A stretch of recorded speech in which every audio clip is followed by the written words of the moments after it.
বাড়ি ঢুকিনি, এই দিন 15 বাড়ি ঢুকেছি, তার মধ্যেই আবার এই অত্যাচার শুরু করেছে। হ্যাঁ, বারবার হচ্ছে। ডিসেম্বর মাস থেকে নিয়ে এই এই এই ফেব্রুয়ারি মাস পড়ে গেল, এখনও সেই শেষ হয়নি।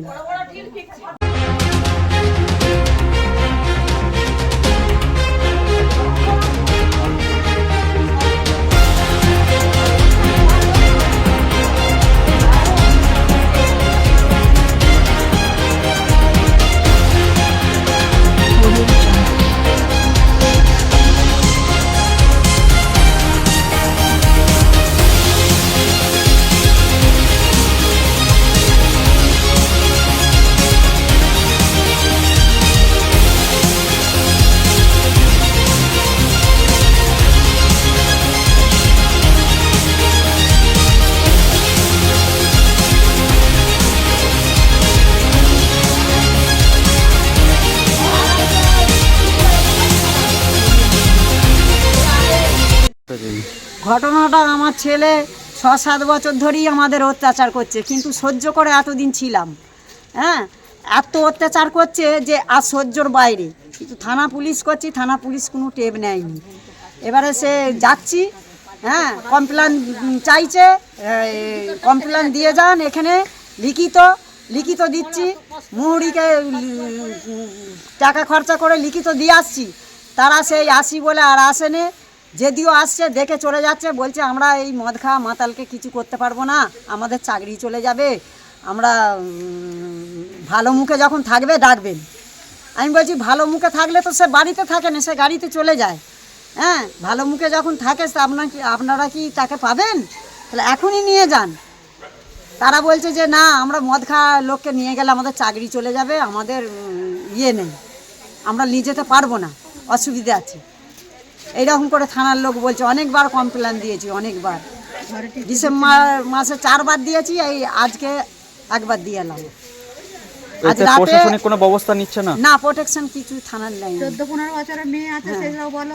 আপনার ছেলে কোথায় থাকে বর্তমানে? আপনার ছেলে কোথায় থাকে? যেই ছেলে অত্যাচার করছে, উনি এখন এই গাড়ি থেকে নেমে মদ খাচ্ছে, বাজারে ঘুরছে, আবার আসবে রাত্রে অত্যাচারটা বেশি করে। হ্যাঁ, 2:30টার সময়, কোনোদিন 2টোর সময় সে খেয়ে টেয়ে এসে সেই রাত্রেবেলা দেখে লোকজন নেই, তখন এসে আমার সঙ্গে অত্যাচার করে, আমার স্বামীকে, আমাকে। আপনার ছেলে কি বিবাহিত? হ্যাঁ, বিবাহিত, 13 বছরের মেয়ে, আর হচ্ছে 9 বছরের ছেলে। ওনার স্ত্রী কোথায় থাকে? ওনার স্ত্রী চলে গেছে, এর অত্যাচারে চলে গেছে, বাপের বাড়িতে চলে গেছে, থাকতে পারে না তো। ছেলের নাম কি? ছেলের নাম উৎপল সর্দার। আপনার নাম? আমার নাম উর্মিলা সর্দার। আপনি এখন কি চাইছেন? কি আমি চাইছি ওই ছেলের শাস্তি যেমন হয়, ও যেন না আর অত্যাচার করতে পারে। হ্যাঁ, আমরা থাকতে পারছি না একদম, ওর জ্বালায় আমরা। কি ঘটেছে? ঘটনা ঘটেছে, প্রায়ই ঘটে। দল তিন যে কদিন গাড়িতে ডিউটি করে, যেটুকু পয়সা ইনকাম করে ওই মদ খেয়ে শেষ করে এসে বাপ মায়ের উপর অত্যাচার করে। ঠিক ওই রাত্রিতে আসবে, রাত্রি 12টা 1টা 2টো, হ্যাঁ, এসে এরকম বাপ মায়ের উপর অত্যাচার করবে। জায়গা বিক্রি করো, টাকা দাও, ঘর বিক্রি করো, টাকা দাও, আমি গাড়ি কিনবো, এই করবো সেই করবো। কালকে রাত্রি 2টোর সময় কাল রাত্রি 2টোর সময় তাই করেছে। ওইরকম একই অবস্থা, জিনিসপত্র সব ভাঙচুর করেছে, আর করেছে। প্রতিবেশী কেউ যদি আপত্তি করতে তাদেরকে গালাগালি করছে, মামা তুলে গালাগালি করছে। বারবার প্রতিবেশীরা বেরিয়েছে, কিন্তু প্রতিবেশী বেরিয়ে করবে কি? আচ্ছা, আপনারা তো প্রতিবেশী, আপনারা কি চাইছেন? কি হ্যাঁ, পানিশমেন্ট হোক,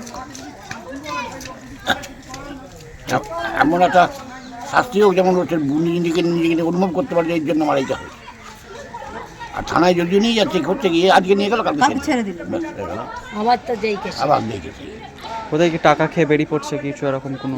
না, বাড়ির জিনিসপত্রই নষ্ট করছে, বাড়ির জিনিস নিজে বিক্রি করছে। সামনে উনি করেন, দেখছো কেমন করছে এখন। আপনার নাম কি? আমার নাম বিশ্বনাথ কর্মকার। আপনি কে হন? আমি প্রতিবেশী, আমার পাশে বাড়ি।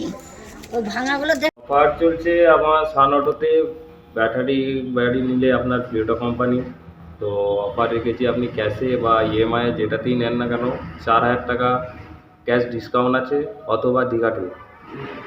আপনারা সান অটোতে আসুন, দৌলতপুর বাবলার ঢাল, আমাদের শাখা অফিস আছে পল্লীশ্রী বাস স্ট্যান্ডের সংলগ্নে। তো ব্যাটারি গাড়ি অফার চলছে, আপনি কালেক্ট করতে পারেন। ব্যাটারি গাড়ি নিলে 4000 টাকা ডিসকাউন্ট অথবা দীঘা ট্যুর, দুর্দান্ত অফার আছে, আসুন। এসে যোগাযোগ করুন, অফারগুলো অবশ্যই পাবেন। আরও কিছু অফার আছে যেগুলো আসার পর গাড়ি ক্রয়ের পর সেগুলো আপনাকে আলাদাভাবে, সেটা বাড়ির কোনো কিছু যাবতীয় জিনিসপত্র হতে পারে, সেটা আলাদা ট্যুর আছেই। তো 4,000 টাকা ক্যাশ ডিসকাউন্ট অথবা দীঘা ট্যুর গাড়ি ক্রয় করলেই একটা গিফট পাচ্ছেন। তো আপনারা আসুন, এসে যোগাযোগ করুন। দৌলতপুর বাবলার ঢাল, সান অটো, আরামবাগ।